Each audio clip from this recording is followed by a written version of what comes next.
১৭ জাতের রঙিন আম চাষ করে সাড়া ফেলেছেন নওগাঁর বদলগাছি উপজেলার যুবক পলাশ। এক মৌসুমে ৭ থেকে ১০ লাখ টাকার শুধু আমই বিক্রি করেছেন তিনি। কাঁঠাল, কমলা, মাল্টার প্রজেক্টও করেছেন তরুণ এই উদ্যোক্তা। সেখানেও পেয়েছেন সফলতা। মিঠু হাসানের প্রতিবেদনে বিস্তারিত। গাছে ঝুলছে লাল, হলুদ, সবুজ ও বেগুনি রঙের আম। বিভিন্ন জাতের এই রঙিন আম চাষে স্বপ্ন বুনছেন নওগাঁর বদলগাছি উপজেলার ভাতশাল গ্রামের যুবক পলাশ। এই রঙিন আম চাষ করে এলাকায় দৃষ্টান্ত স্থাপন করেছেন তিনি। বিশাল বড় বাগানে ছোট ছোট গাছে পাতার ফাঁকে ঝুলে আছে এসব রঙিন আম।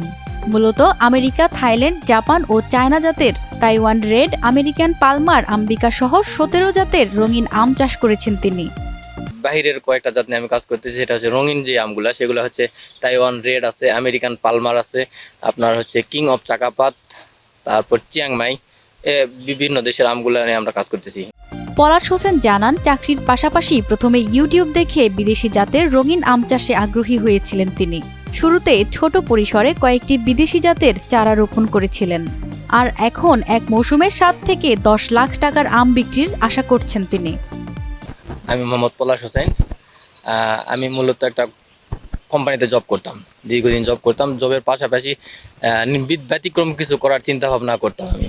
তো একদিন ইউটিউব করতে করতে এক সময় দেখলাম যে প্রজেক্ট নিয়ে কাজ করা যায়, এই গ্রুপ বেস প্রজেক্টগুলোতে ভালো প্রফিট আসে। সেই থেকে আমার মূলত উৎসাহটা ওখান থেকেই। এবং আমার প্রজেক্টে প্রায় ১৭ প্রজাতির দেশি বিদেশি বিভিন্ন আমের জাত রয়েছে, এবং আমার মূলত লক্ষ্যই হলো এগুলা বাইরে এক্সপোর্ট করার। আমের পাশাপাশি ১২ মাসি কাঁঠাল, কমলা, মাল্টার প্রজেক্টও রয়েছে পলাশের। তার বাগানে এখন রঙিন আম সহ নানা ধরনের ফল দেখতে ভিড় করছেন এলাকার মানুষ। আর আম বাগানকে ঘিরে কর্মসংস্থানও হয়েছে অনেকের। দেশি বিদেশি বেশ কিছু গাছের রঙিন আম চাষাবাদ করেছিলেন, তার ধারাবাহিকতায় আমি এখানে দেখতে আসছি। দেখে আমার খুব ভালো লাগলো। আমি আমগুলো টেস্টও করলাম, খুবই ভালো। বিভিন্ন জাতের আম আছে, খুব সুন্দর আম। আমরা এই বাগানতে এসে মালিকের এই ফার্মে এসে কাজ করি, শ্রমজীবী করি। এখানে আমাদের সুবিধা হয়, অনেক মানুষেরও সুবিধা হয়। স্থানীয় কৃষি কর্মকর্তা জানিয়েছেন, উপজেলা কৃষি বিভাগ সার্বক্ষণিক পাশে আছে। যুবকরা এভাবে কৃষিতে এগিয়ে এলে স্বাবলম্বী হওয়ার পাশাপাশি কর্মসংস্থানের সুযোগ তৈরি হবে।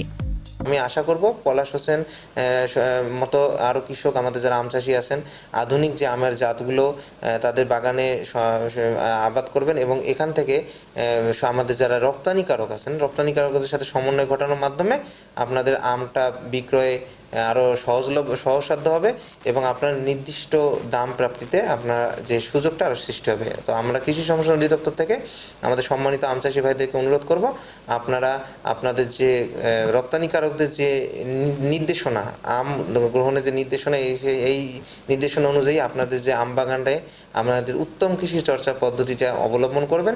এবং চাকরি নয়, স্বপ্ন বেছে নিয়েছেন পলাশ, আর সেই স্বপ্ন এখন বাস্তবে রূপ নিয়েছে, যা বদলে দিচ্ছে বদলগাছির কৃষি অর্থনীতি ও যুবকদের ভবিষ্যৎ।